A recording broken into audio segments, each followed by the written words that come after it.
Ito ang paksang nating tatalakayin ay pinagaling ni Jesus ang isang paralitiko. Babasahin muna natin ano. Sumakay si Jesus sa bangka, tumawid sa kabilang ibayo at tumuloy sa sarili niyang bayan. Pagdating doon, dinala sa kanya ng ilang tao ang isang paralitikong nakaratay sa higaan. Nang makita ni Jesus ang kanilang pananampalataya, sinabi niya sa paralitiko, "Anak, lakasan mo ang iyong loob. Pinatawad ka na sa iyong mga kasalanan." May ilang tagapagturo ng katusan na naroon at sinabi nila sa kanilang sarili, nilalapastangan niya ang Diyos. Alam ni Jesus ang kanilang iniisip, kaya't sinabi niya, "Bakit kayo nag-iisip ng ganyan? Ano ba ang mas madali?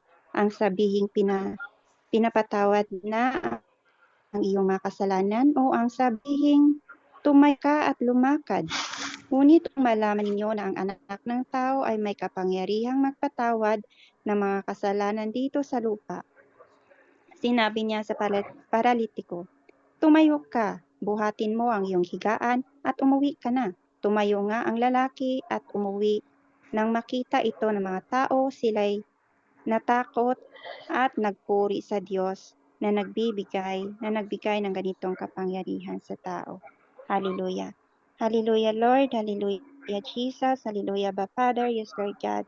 Amang banal na makapangyarihan sa lahat na may gawa ng langit at ng lupa.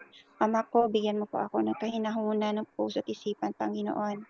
Pangunahan mo po ako, Ama. Tuwag po, Ama, ang itong aking tabado, Panginoon ko.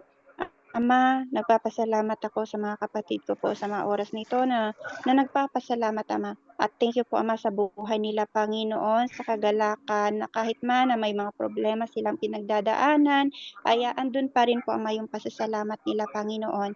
At thank you po sa lahat, Ama, nandirito ngayon, Panginoon, at patuloy ka po nawa, Ama, na mangusap sa amin, Panginoon, through your words, Panginoon ko, at patuloy mo po ako, Ama, na gamitin, Panginoon, at gawin mo lamang akong alulod mo po, O Lord God, yung mouthpiece ang aking bibig, Panginoon, at ikaw nawa, O Diyos, ang siyang may tataas po sa mga oras na ito, Ama, at patuloy mo lamang ako, Panginoon, na ibababa, Ama, at ang iyong pangalan lamang, Panginoon ko, ang siyang may tataas, Ama.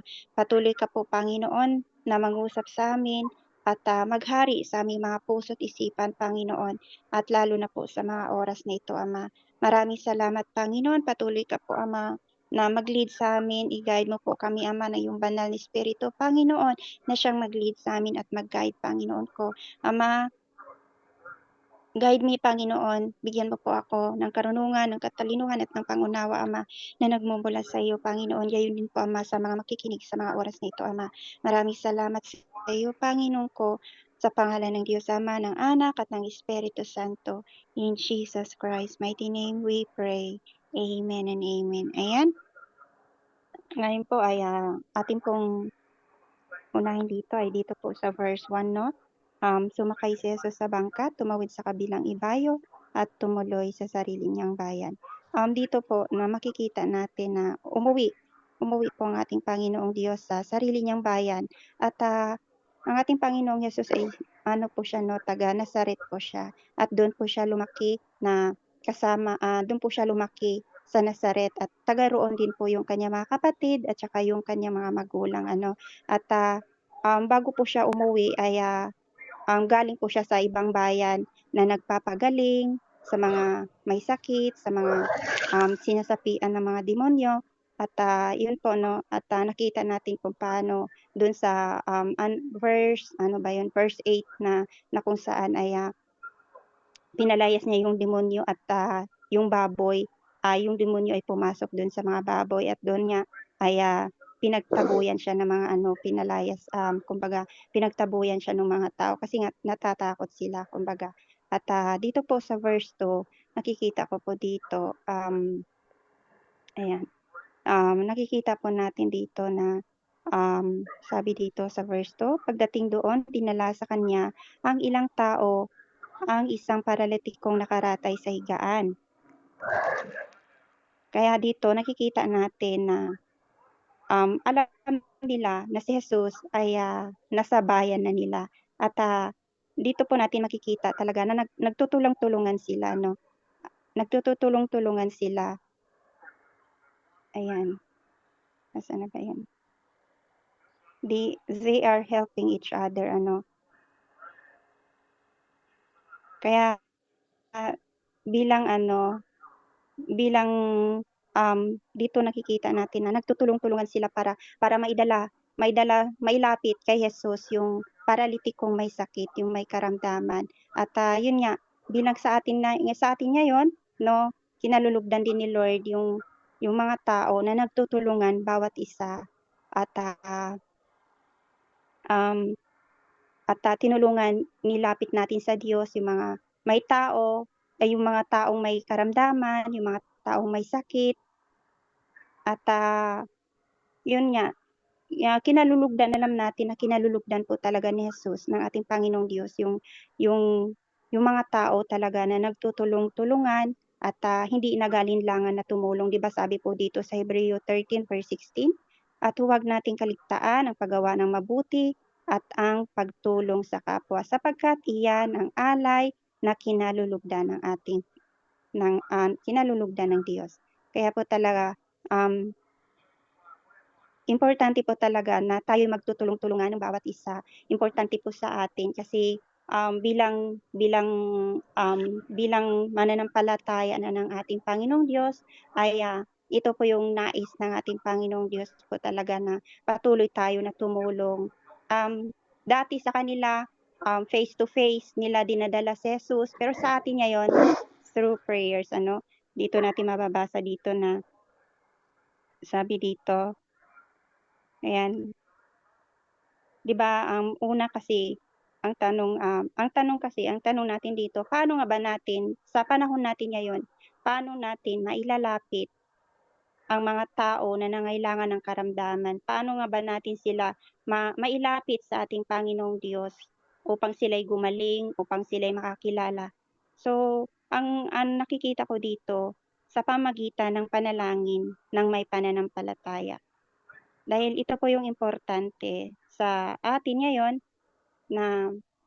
ngayon, hindi man natin nakikita face to face si Lord, ang ating Panginoong Diyos, pero nakikita natin siya na kumikilos sa pamagitan po ng ating pananalangin at sa pamagitan ng ating pananampalataya.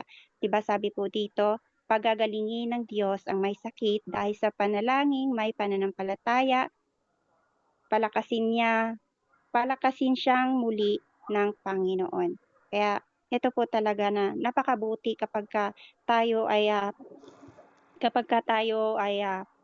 tinulungan yung isang tao hindi man sa mga bagay, hindi man sa pera, pero kung tayo ay wala man tayo nito, pero tayo'y may may may pananampalataya, um, tayo ay,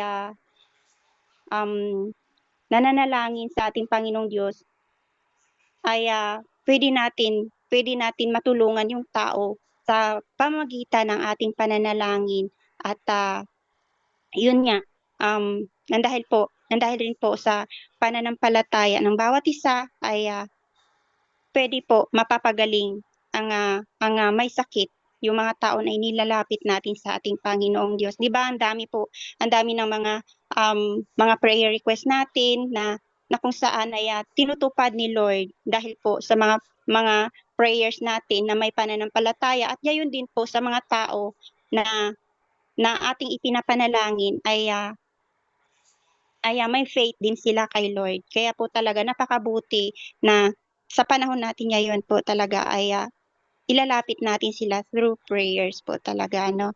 At, yun nga po, sabi dito po ituloy pa natin dito sa ano 'no, sa verse 2, sabi dito, sinabi niya sa paralitiko, "Anak, lakasan mo ang iyong loob, pinatawad ka na sa iyong mga kasalanan." Kaya dito po talaga na makikita natin na, um, um, pinatawad ang ating Panginoong Diyos ay, nag-utos siya, God commanded to be strong. God commanded us to be strong. Kaya talagang sinabi niya doon sa paralitiko na anak, lakasan mo ang iyong loob. Kumbaga, inutusan niya yung ano, yung yung taong may karamdaman at yun nga, gayon din po sa atin ngayon ay inutusan din tayo kung ano man po yung mga problema na meron tayo ngayon ay patuloy pa rin po tayo na um, patuloy tayo na magpakalakas. Kailangan po talaga na kapag tayo ay lumalapit, kapagka tayong dumadaan sa mga problema, kailangan natin lakasan yung loob natin at isipin natin yung mga salita ng ating Panginoong Diyos. At kasi dahil po kailangan po talaga upang huwag po tayo mapanghinaan ng loob. Kaya nga tayong may mga pinagdaraanan, kailangan natin maging malakas at huwag tayo mapanghinaan po talaga ng loob. At yun nga, God has forgiven God has forgiven your sin. Yung pangalawa dito, God has forgiven your sin. Kaya po talagang dito pinapatawad ka na ng Diyos ng iyong kasalanan. Kung paano pinatawad ng Diyos ang isang paralitiko, ganoon din sa atin na mga anak niya na nagsisisi sa kanyang mga kasalanan, na kung saan mababasa natin sa Santiago 5 verse 15, na kung saan ang sabi dito na ang ating Diyos ay handang magpatawad kahit gaano pa kalaki ang nagawa nating kasalanan at handa niya tayong patatawarin. 'Di ba sabi po dito sa Santiago 15,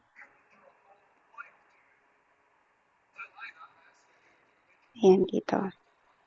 Sabi dito, pagagalingin ng Diyos ang may sakit dahil sa panalangin may pananampalataya, palakasin siyang muli ng Panginoon. At kung siya ay nagkakasala, patatawarin siya sa kanyang mga kasalanan. Kaya po talagang ang ating Panginoong Diyos po talaga ay mapagpatawad at lalo na kapag tayo ay nagsisisi at handang magbago, handang sumunod, ay nakikita po ni Lord yung puso natin na tayo po talaga ay nagsisisi po talaga sa ating mga kasalanan, ay handa po magpapatawad ang ating Panginoong Diyos dahil po siya ay hindi po talaga madamot sa pagpapatawad. Kaya po dito sa verse 3, may ilang tagapagturo ng kautusan na naroon at sinabi nila sa kanilang sarili, nilalapastangan niya ang Diyos. Alam ni Jesus ang kanilang iniisip kaya't sinabi niya, bakit kayo nag-iisip ng ganyan? Kaya dito mababasa natin ang verse 3 to 4 na kung saan ay makikita natin dito, He is the all-knowing God. Alam niya ang lahat. No, nalalaman niya ang lahat ng nilalaman ng isip natin. Nothing can be hidden from God. Wala po talagang maitatago sa Kanya. Walang maililingid sa Diyos. Yung mga nilalaman ng isip natin, yung nilalaman ng puso natin. Kaya ito yung pag-iingatan natin dahil siya po yung nakakasaliksik. Alam niya kung ano yung nilalaman, kung ano may yung nilalaman ng isip natin. Ganun din yung nilalaman ng puso natin. Madumi din. Kapag mabuti yung nilalaman ng isip natin, ganun din yung nilalaman ng puso natin. Kaya po talaga importante, ingatan natin yung iniisip natin. Kasi kung ano yung iniisip natin, ganun din yung mangyayari sa atin. Kaya po talagang wala pong may tatago sa ating Panginoong Diyos. Importante ingatan natin yung pag-iisip natin, yung nilalaman ng puso natin, dahil dyan po tayo nagsisimula na nagkakasala po talaga. Sa isip pa lang. No? Sabi po dito sa Jeremiah 17 verse 10, akong si Yahweh ang sumisiyasat sa isip at sumasaliksik sa puso ng mga tao. Ginagantimpalaan ko ang bawat isa ayon sa kanyang pamumuhay at ginagantimpalaan ayon sa kanyang ginagawa. Kaya po talagang wala pong may tatago sa ating Panginoong Diyos. Even po sa hibla ng ating buhok, alam niya, bilang na bilang po ng ating Panginoon yung hibla ng ating buhok, lahat po ng buhok ng parts ng ating katawan, alam niya at bilang na bilang niya at wala pong matatago dahil He is the all-knowing God po talaga. At dito po sa yan. verse 5 to 6, ano ba ang mas madali? Ang sabi dito, God, God give us the authority. Dito po sa verse 5 to 6, ano ba ang mas madali? Ang sabihing pinapatawad na ang iyong mga kasalanan o ang sabihing tumayo ka at tumalik at lumakad? Ngunit upang malaman ninyo na ang anak ng tao ay may kapangyarihang magpatawad ng mga kasalanan, dito sa lupa, sinabi niya sa paralitiko, tumayo ka at buhatin mo ang iyong higaan at umuwi ka na. Nakikita natin dito, God gave us the authority. Binigyan niya tayo ng otoridad o power na for what? Ano ba yung binigay niya? To forgive others. Kailangan po natin magpatawad sa kapwa natin. Ito po yung inuutos ng ating Panginoong Diyos. Ito po yung authority na pinagkaloob ni Lord sa atin. At kailangan po natin ito habang tayo nandito pa sa mundong ito, habang tayo nabubuhay pa, habang tayo malakas pa, at habang tayo ay buhay pa, kailangan po nating magpatawad. Kung may mga tao man tayong nagawa ng nasaktan man, may mga tao man na nakakasakit sa atin, handa tayong magpatawad na At kung may mga tao man may nasaktan man tayong mga tao, humingi tayo ng patawad. Kailangan po talaga natin 'yon bilang tagasunod ng ating Panginoong Diyos. Paano natin masasabi sa ating Panginoong Diyos na na love natin siya, pero tayo mismo ay hindi marunong magpatawad. At yun nga, kailangan po natin yung magpatawad sa isa't isa at kailangan din nating humingi ng patawad sa mga taong nasaktan natin. Di ba sabi po dito sa Matthew 6 verse 14 to 15, sapagkat kung pinapatawad ninyo ang mga nagkakasala sa inyo, patatawarin din kayo ng inyong Ama na nasa langit.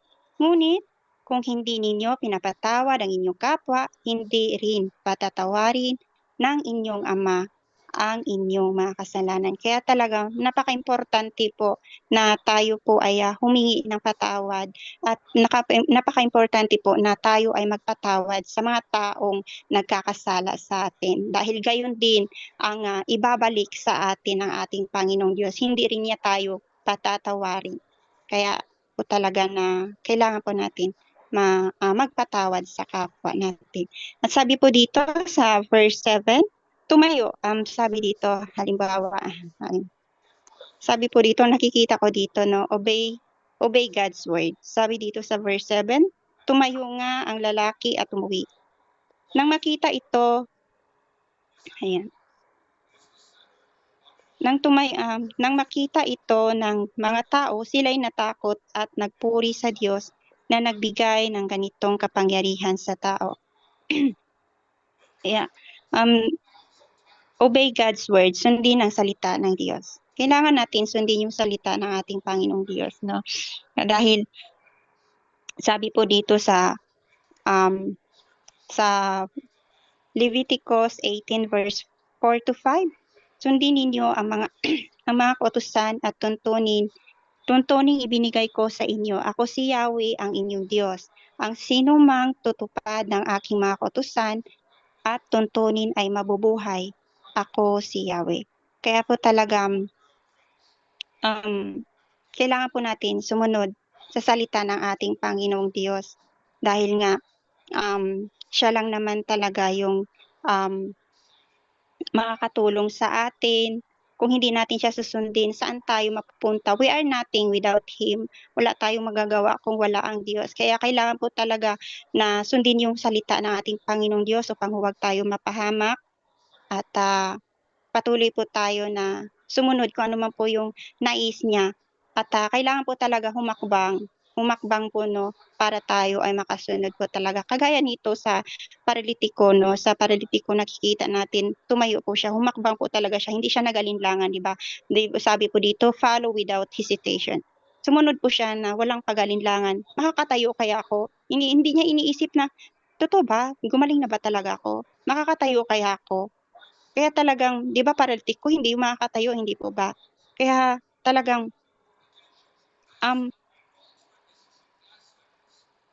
kaya po talagang, kailangan po talaga na humakbang po talaga at sumunod na walang pag-alinlangan sa ating Panginoong Diyos at, importante po yung pananampalataya natin sa ating Panginoon po talaga. At, kapagka tayo kapagka kapagka tayo ay may kapag yung faith natin kasing liit lang ng mustasa kaya nating, yung bundok ay lumipat po sa dagat o ano pa yan 'no, kung ano man po yung ninanais mo, kung ano man po yung pinapanalangin mo basta ikaw may faith po talaga kayang-kaya. Dahil nga 'di ba tunay nga po yung pangako ng ating Panginoong Diyos kapagka ikaw ay may pananampalataya sa kanya ay, kayang-kaya mo ilipat yung bundok sa dagat. Kaya napakaimportante po ang faith at, yun nga, follow follow God follow God follow God without hesitation po talaga at, ayan,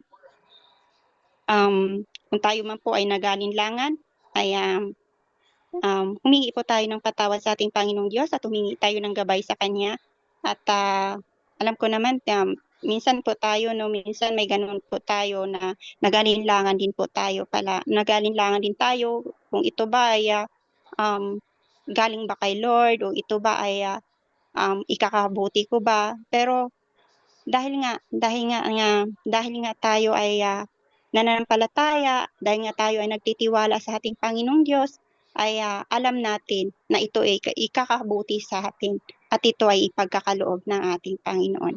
Ayan, dito po sa verse 8 'no, nang makita ito ng mga tao, sila'y natakot at nagpuri sa Diyos na nagbigay ng ganitong kapangyarihan.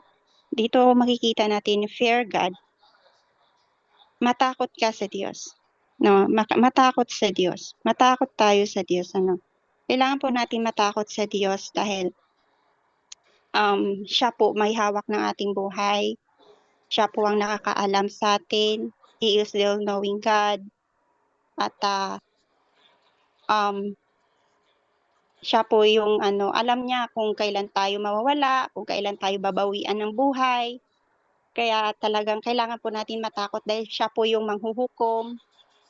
At, kung hindi man tayo lumalakad na naayon sa kalooban, alam na natin kung saan tayo mapupunta. Pero dahil nga tayo ay sumusunod sa kalooban ng ating Panginoong Diyos, dahil nga pa tayo ay nakakilala sa kanya at may pananampalataya, ay, alam natin ay, safe tayo. Alam natin na ligtas tayo, alam natin na, mabuti yung kalagayan natin um dahil nga ay, tayo ay may takot sa Diyos, ay, mamuhay tayo na nanaayon sa kalooban ng ating Panginoong Diyos. 'Di ba sabi po dito sa Mangangaral 12:13, verse 12, verse 13, "Sa kabila ng lahat ng ito, isa lamang ang aking masasabi, matakot ka sa Diyos at sundin mo ang kanyang mga utos, sapagkat ito ang buong katungkulan ng tao." Kaya talagang kailangan po nating matakot sa ating Panginoong Diyos. Minsan kasi, i-share ko lang, ilang days din na medyo struggle ako, nahirapan ako sa buhay ko 'no. Na ang daming pagsubok sa akin.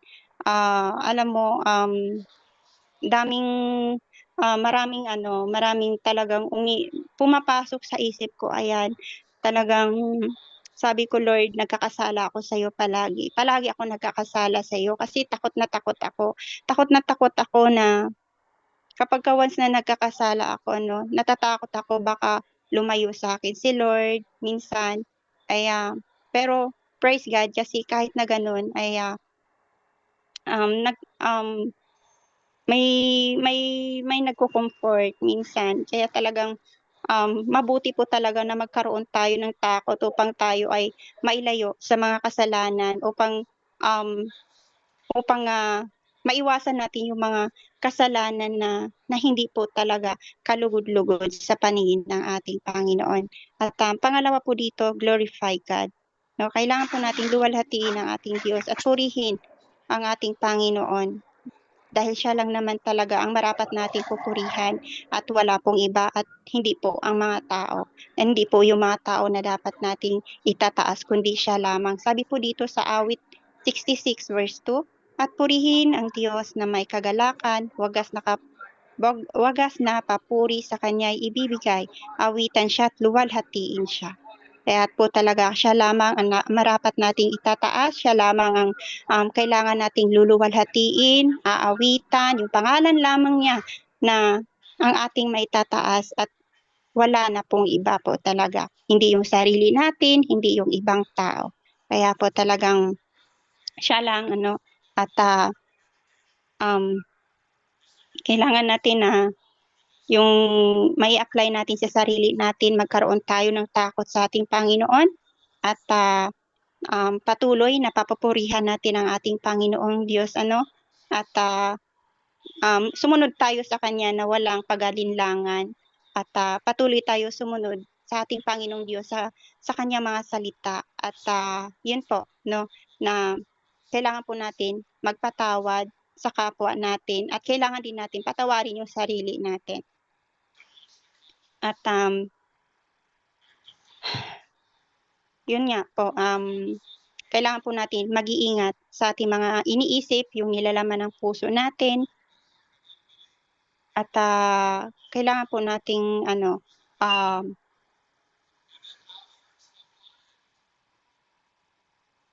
kailangan po talaga natin na magpakalakas kung ano man po yung mga problema nating pagdadaanan ay kailangan po natin magpapalakas po talaga, magpakalakas at patuloy na panghawakan yung salita ng ating Panginoong Diyos. At ang ating conclusion po dito, ayan, yung conclusion natin, dahil tayo ay pinagaling na ni Jesus, ay huwag nating sayangin pa ang pagkakataon na sumunod sa kanyang mga salita.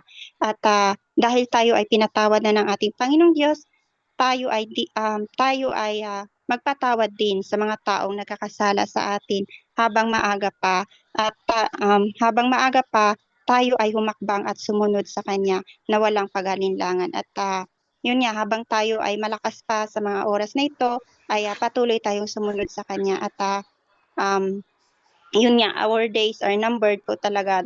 Kailangan po nating isipin na yung edad natin ay pataas ng pataas pero yung araw po natin ay yung buhay po natin ay paiksi na po ng paiksi. Kaya po talagang kailangan po nating sumunod habang tayo ay andito pa, habang tayo ay may hininga pa sa ating Panginoon. At yun lang po, and thank you po sa lahat po.